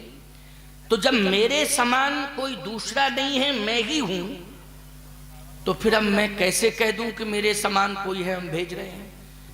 महाराज मनु बोले तो फिर एक काम कर लो ना, जब आपके समान कोई है नहीं तो आप ही आ जाओ। तो भगवान बोले कि हम आ जाएं, लेकिन क्या बन के आ जाएं? बोले सुत बन के आ जाओ। भगवान ने कहा सुत बन के आऊं? हाँ। मनु जी का उद्देश्य क्या है? अपने कल्याण के लिए? नहीं नहीं प्यारे, भगवान राम अगर सुत की भूमिका में हैं तो वो समाज का श्रृंगार करने के लिए आए हैं। केवल ये व्याख्या की जाए कि निर्गुण ब्रह्म सगुण बन करके राक्षसों का वध करने के लिए आया, तो राक्षसों का वध करने के लिए राम की आवश्यकता नहीं थी प्यारे, परशुराम ही पर्याप्त थे। बोलो थे परशुराम पर्याप्त कि नहीं? परशुराम जी स्वयं भगवान हैं। परशुराम जी के शस्त्र में ताकत है, परशुराम जी की भुजाओं में ताकत है। अरे रावण के पास तो केवल 20 भुजाएं थीं, परशुराम जी ने तो सहस्त्र बाहु भुज छेदनहारा, परश विलोक मही कुमारा। बरगढ़ के निवासियों, आसपास के दूरांचलों से आए हुए भक्त भूभावी गणों, आज मैं चैलेंज के साथ कह रहा हूं कि केवल राम इसलिए आए हैं, ये व्याख्या की जाए मंचों से कि राक्षसों का वध करने के लिए, तो राक्षसों का वध करने के लिए तो परशुराम जी पर्याप्त है। और परशुराम जी के पास ताकत है। परशुराम जी बाली का भी वध कर सकते हैं, परशुराम जी रावण का भी वध कर सकते हैं, खरदूषण का भी वध कर सकते हैं, और भी कोई चैलेंज लेकर के आ जाए तो उसका भी वध कर सकते हैं। और पाकिस्तान का नाम कहां से आ गया? ये तो धोखे से आ गया है नहीं। परशुराम जी महाराज में बड़ी ताकत है, उनके शस्त्र में बड़ी ताकत है, लेकिन परशुराम जी महाराज क्यों नहीं मार पाए? राक्षसों को मार सकते थे। राम के आने की क्या जरूरत थी? परशुराम जी में बल है, परशुराम जी में बुद्धि भी है, परशुराम जी महाराज में भगवदीय गुण है, वो साक्षात भगवान है। लेकिन राम जी को क्यों आना पड़ा? इसलिए आना पड़ा। महाराज मनु भी यही कह रहे हैं, स्वयं दशरथ जी भी यही कह रहे हैं, वशिष्ठ भी यही कह रहे हैं, और सभी संत यही कह रहे हैं, धर्माचार्य यही कह रहे हैं कि परशुराम जी राक्षसों को तो मार सकते थे, लेकिन राक्षसत्व समाप्त नहीं कर सकते थे। परशुराम जी दानव को मार सकते थे, लेकिन दानवता समाप्त नहीं कर सकते थे। भगवान राम राक्षसों को मारने के लिए नहीं आए। मनु जी कहते हैं कि मेरी संतानों को आपकी आवश्यकता है, और वो भी आप सुत बन करके आओ। क्यों? मानवता का श्रृंगार संतान के द्वारा होना चाहिए। बोलो होना चाहिए कि नहीं? मानवता का श्रृंगार संतान के द्वारा होनी चाहिए। संतान की भूमिका में मानवता का श्रृंगार होना चाहिए। मनु जी कहते हैं परशुराम जी महाराज दानव राक्षसों को मार सकते हैं, लेकिन राक्षसत्व समाप्त नहीं कर सकते हैं। दानव को मार सकते हैं, दानवता समाप्त नहीं कर सकते हैं। आप राक्षसों को मारने नहीं, राक्षसत्व समाप्त करने के लिए आइए। आप दानव को मारने नहीं, दानवता समाप्त करके मानवता का श्रृंगार करने के लिए आप इस धरती पर आइए। बस मेरी यही प्रार्थना है, मानवता का श्रृंगार करने के लिए। तो भगवान राम मानवता का श्रृंगार करने के लिए आए हैं। और याद रखना, सुत की भूमिका में मानवता का श्रृंगार कहां से होता है? आप समझ लीजिए। सबसे पहले तो समर्पण होना चाहिए। बोलो यही मानवता है। मानवता क्या है? बोलो समर्पण होना चाहिए। होना चाहिए कि नहीं? भगवान राम का समर्पण कैसा है? कै प्रात काल उठ के रघुनाथा, ओ मातु पिता गुरु नावहि माथा। बोलो ये मानवता का श्रृंगार है कि नहीं? कि ब्रह्म मुहूर्त में आप जगें, पृथ्वी को प्रणाम करें, माँ बाप को प्रणाम करें, अपने गुरु को प्रणाम करें, अपने से बड़ों का अभिवादन करें। मनु जी की यही परंपरा है। अविवादनशील नित्यम वृद्धोपि सेवनः चत्वार तस् वर्धन्ते आयु विद्या यशो बलम। बोलो ये मनु का सिद्धांत है कि नहीं? ये मनु का सिद्धांत बोल रहा है। और मनु जी कहते हैं ये परंपरा बचपन की ही, बचपन से ही शुरू होना चाहिए। ये नहीं कि हम 55 में इंतजार करें और लागू करें, नहीं, बचपन में ही। इसलिए प्रातः काल उठ के रघुनाथा मातु पिता गुरु ना वही माथा आयुष मांग करें पुर काजा देख चरित हर से मन राजा गुरु आगमन अरे सुनत रघुनाथा ओ द्वार आए पग नाय माथा। इसका मतलब है मानवता का श्रृंगार यही है कि प्रभुता का त्याग करो, प्रभुता का त्याग करो। आजकल लोग प्रभुता के चक्कर में अपने से बड़ों का सम्मान नहीं कर पा रहे हैं, आदर नहीं कर पा रहे हैं, क्योंकि प्रभुता का वो त्याग नहीं कर पा रहे हैं। लेकिन भगवान राम स्वयं प्रभु हैं, लेकिन प्रभु ने भी प्रभुता का त्याग किया कि नहीं किया? अगर हम राम के चरित्र को सुन रहे हैं, राम की संस्कृति को मान रहे हैं, तो महाराज मनु का भी यही सिद्धांत है, अपने से बड़ों का सम्मान करो। तो भगवान राम ने महाराज मनु के सिद्धांत को प्रतिपादित किया। बोलो किया कि नहीं किया? प्रातः काल उठ के रघुनाथा, बोलो महाराज मनु के सिद्धांत क्रमशः सुनिए। प्रातः काल उठ के रघुनाथा मातु पिता गुरु ना वही माथा आयुष मांग करहि पुर काजा देख चरित हर से मन राजा गुरु आगमन सुनत रघुनाथा ओ द्वार आए पग नाय माथा प्रभुता तज प्रभु कीन सनेहु ओ आज पुनीत भयउ मम गेहू।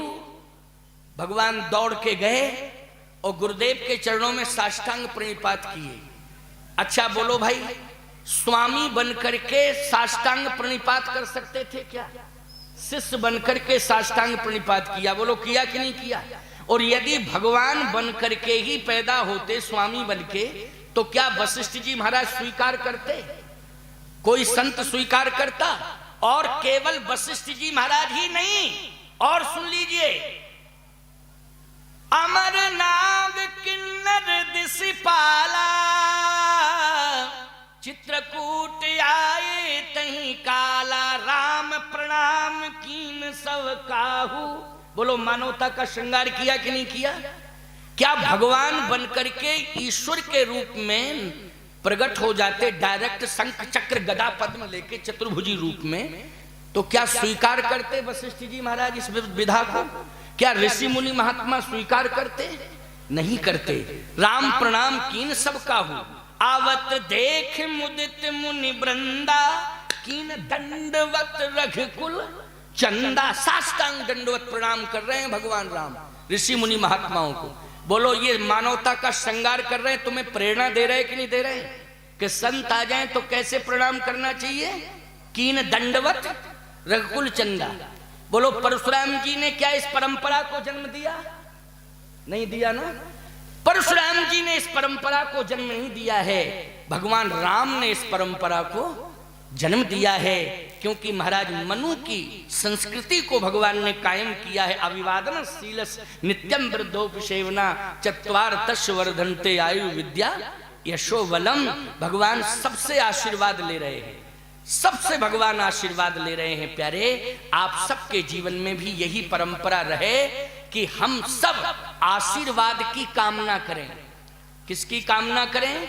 आशीर्वाद की कामना करें, क्योंकि राष्ट्र का कल्याण, समाज का कल्याण, व्यक्ति का कल्याण अगर हो सकता है तो ना वर्गवाद से होगा, ना क्षेत्रवाद से होगा। यदि कल्याण होगा तो आशीर्वाद से हो सकता है। इसलिए आशीर्वाद की कामना रखो। और आशीर्वाद की कामना कौन रखता है? पुत्र रखता है। बोलो रखता है कि नहीं? कि आशीर्वाद मुझे मिले, ये पुत्र कामना रखता है। सारे संसार के लोगों को आशीर्वाद की कामना रखनी चाहिए। और आशीर्वाद की कामना कब रखोगे? जब तुम पुत्र की भूमिका में रहोगे और परमात्मा की भूमिका में रहोगे तो दोगे आशीर्वाद। दोगे कि नहीं दोगे? लोगे नहीं, क्या करोगे?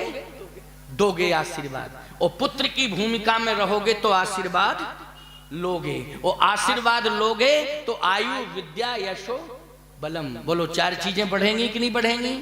इसलिए महाराज मनु की संस्कृति को भगवान राम ने जन्म दिया और साकार किया।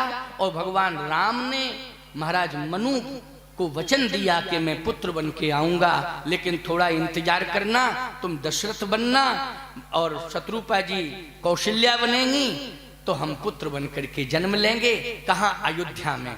और अयोध्या में जन्म लेंगे तो जन्मभूमि मेरी अयोध्या होगी, लेकिन विवाद खड़ा हो जाएगा। क्यों भाई? विवाद खड़ा हो जाएगा, लेकिन चिंता करने की आवश्यकता नहीं है। विवाद खड़ा हो जाएगा, विवाद करने वाले विवाद भले ही कर देंगे। राम की जन्मभूमि पर विवाद होगा, लेकिन राम की कथा पर कोई विवाद नहीं होगा। राम की कथा सब निर्विवादित ढंग से सुनेंगे और इसमें अहम भूमिका भगवान शंकर की रहेगी। इसलिए भगवान शंकर की कृपा से आज निर्विवादित ढंग से हम राम कथा श्रवण कर रहे हैं। मेरी कथा का पहला दिन है, यज्ञ का तृतीय दिवस है, द्वितीय यज्ञ का द्वितीय दिवस है और सम्मेलन का तृतीय दिवस है। परसों हुआ था। ये सम्मेलन का तृतीय संध्या, तृतीय सत्र है। ये तृतीय सत्र है मानस सम्मेलन, संत सम्मेलन का अधिवेशन के महा अधिवेशन का ये तृतीय सत्र है। अब केवल 4 सत्र रह गए हैं सत्संग के। अब 4 में हम 4 पुष्प आपके बीच में रखेंगे और उन्हीं पुष्पों में से फिर माला बनाएंगे एक दिन की। और वो माला विश्राम के समय यज्ञ भगवान के चरणार बिंदों में समर्पित करके सभा का विश्राम करेंगे। इसलिए 4 दिन शेष रह गए हैं। 4 दिन आप उपस्थित रहें, विशेष रूप से रहें, भगवान की कृपा आप पर रहेगी। अधिक से अधिक संख्या में आए, क्योंकि सत्संग में आपकी जितनी ज्यादा से ज्यादा उपस्थिति रहेगी उतना आपको लाभ होगा। कैसे लाभ होगा? जैसे आप माताएं बैठी हैं, अगर सत्संग सुनेंगी तो संतान में संस्कार आएंगे। कयाधु ने सत्संग सुना था तो बोलो प्रहलाद भक्त बन गया कि नहीं बन गया? किसके प्रभाव से भक्त बना प्रहलाद? सत्संग के प्रभाव से। अगर उदर में शिशु पल रहा है, सत्संग के संस्कार पड़ जाएंगे, निश्चित रूप से उसमें भक्ति तत्व विद्यमान हो जाएगा। आप सब जितने पुरुष दीर्घा में बैठे हुए हैं, आप सब सत्संग अगर सुनते रहेंगे तो मुझे पूरा पूरा विश्वास है कि महर्षि वाल्मीकि एक रत्नाकर डाकू के रूप में थे, लेकिन संतों के द्वारा सत्संग सुना तो रत्नाकर डाकू महर्षि वाल्मीकि के रूप में अवतरित हुआ। और वाल्मीकि साधारण महात्मा नहीं हुए, राम जी तक को रास्ता बताया। बोलो बताया कि नहीं बताया? सत्संग के प्रभाव से रत्नाकर डाकू वाल्मीकि जैसा श्रेष्ठ संत बन सकता है। सत्संग के प्रभाव से राक्षसत्व की भूमि पर पैदा होने वाला प्रहलाद भक्त श्रोमणी बन सकता है। तो हमें विश्वास है कि 4 दिन का संत सम्मेलन का सत्संग जो शेष रह गया है, इस सत्संग को आप परिवार सहित सुनेंगे तो पूरा पूरा मुझे विश्वास है कि आप में सत्संग के द्वारा संस्कार आएंगे और इन्हीं संस्कारों से हमारे राष्ट्र का उद्धार होगा। इसलिए हम आवाहन करना चाहते हैं कि आप नित्य प्रति अधिक से अधिक संख्या में उपस्थित हों। आओ 2 बार कीर्तन करें, फिर हमारे सत्य वेदानंद जी ध्वनि विस्तारक यंत्र के माध्यम से जो भी आगामी सूचनाएं होंगी उनको वो बताएंगे। वो सूचनाओं के बारे में आप सबको जानकारियां मिलेंगी। आओ 2 बार भगवान का नाम लो। श्री राम जय राम जय जय राम, श्री राम जय राम जय जय राम, श्री राम जय जय राम, श्री राम जय